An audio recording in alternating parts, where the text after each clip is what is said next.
একটা ছবি কখনো কখনো অনেক ইতিহাস আর কেলেঙ্কারির সাক্ষী দিতে পারে।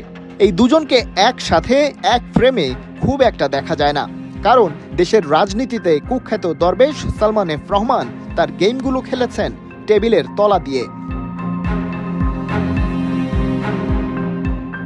কিন্তু একদিকে দরবেশ বাবার আশীর্বাদ, অন্যদিকে প্রিয় আপার ভাই আর শেখ কামালের বন্ধু। এই পরিচয় দিয়েই কাজী সালাউদ্দিন আঁকড়ে ছিলেন ক্ষমতার মসনদ। তার নেতৃত্বে থাকা ফুটবল ফেডারেশনে লাগামহীনভাবে হয়েছে দুর্নীতি আর স্বেচ্ছাচারিতার মহোৎসব। মূলধারার রাজনীতি না করেও যিনি ক্রমাগত খেয়ে গেছেন সেই রাজনীতির গুড়। ক্ষমতা হারিয়ে বাকিরা যখন দৌড়ের উপর, কাজী সালাউদ্দিন তখনও বহাল তবিয়তে। তেড়ে ফুড়ে ফের ঘোষণা দিয়েছিলেন আরও একবার নির্বাচনে অংশ নেয়ার।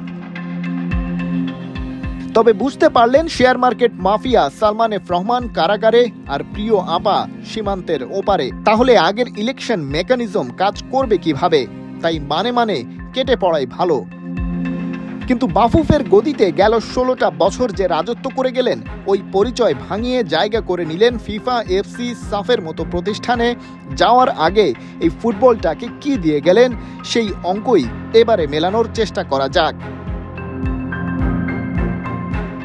দায়িত্ব নিয়েই অনিয়মিত হয়ে পড়া জাতীয় লীগ আয়োজন শুরু করেছিলেন, সবাই খুশি। তবে মাঠের মতো টেবিলেরও তুখোড় খেলোয়াড় সালাউদ্দিনের সেটাই ছিল ফুটবলের বৈশ্বিক প্রতিষ্ঠানগুলোতে পৌঁছানোর পথ। ফিফার কাছ থেকে টাকা তো আনতে হবে। কিন্তু সেই লিগের অবস্থাও পরবর্তীতে হয়েছে বেহাল। অর্থের ঝনঝনানি টেকেনি বেশি দিন। ভেন্যুগুলোর অবস্থা যাচ্ছে তাই। প্রায় প্রতিটা ম্যাচেই রেফারির ভূমিকা প্রশ্নবিদ্ধ। প্রতি বছর লিগ মৌসুমের নেই নির্দিষ্ট কোনো সময়সীমা, যে কারণে প্রায় দেখা যায় মোটা টাকা খরচ করে দেশি বিদেশি খেলোয়াড় এনে বসিয়ে রাখতে হয় ক্লাবগুলোকে। ফুটবল থেকে মুনাফা তো নেই, বরং লস আর লস। স্বার্থ উদ্ধার হয়ে গেলে এভাবেই সব কিছুকে ছুঁড়ে ফেলে দেন মিস্টার প্রেসিডেন্ট।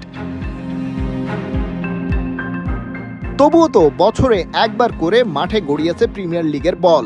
নিচের গুলোর অবস্থা তো আরো খারাপ।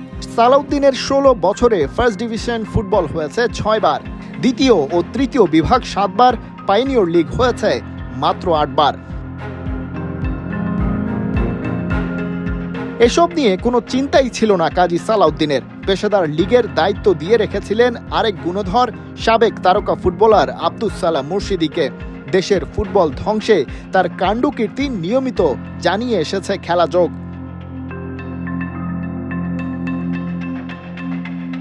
ঢাকার বাইরের অবস্থা তো আরও বেহাল। জেলা ও বিভাগীয় ফুটবল সংস্থার কাউন্সিলরদের কাছ থেকে ভোট আদায় হয় প্রতিবার, তবে সেখানকার মাঠে খেলা নেই। 2018 থেকে এ পর্যন্ত এমন কোনো জেলার নাম পাওয়া যায়নি যেখানে লিগ হয়েছে নিয়মিত। জেলা দলগুলো নিয়ে টুর্নামেন্ট আয়োজনেও দেখা যায়নি আগ্রহ।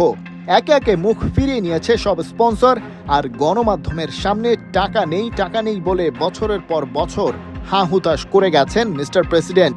তৃণমূল পর্যায়ে যদি মাঠে ফুটবলই না থাকে, তবে খেলোয়াড় উঠে আসবে কোত্থেকে?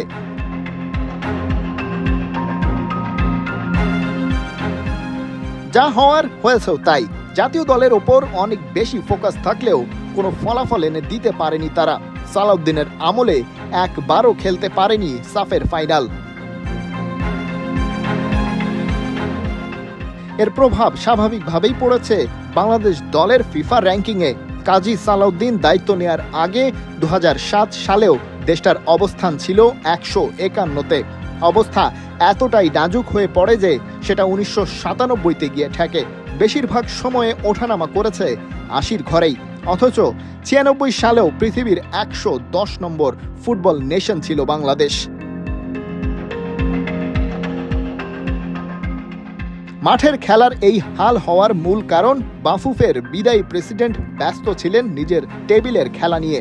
গদি বাঁচাতে শিখেই তুলেছেন ফুটবলকে। সালাউদ্দিন ভুলে গেছেন এই ফুটবলই তার জায়গাটা করে দিয়েছিল জনমানুষের মনে। যে টেবিল গেমের কথা উঠে আসছে বারবার, প্রেসিডেন্টের সেই খেলার বিস্তারিত থাকছে প্রতিবেদনের পরবর্তী পর্বে। খালিদ জামিল, 71।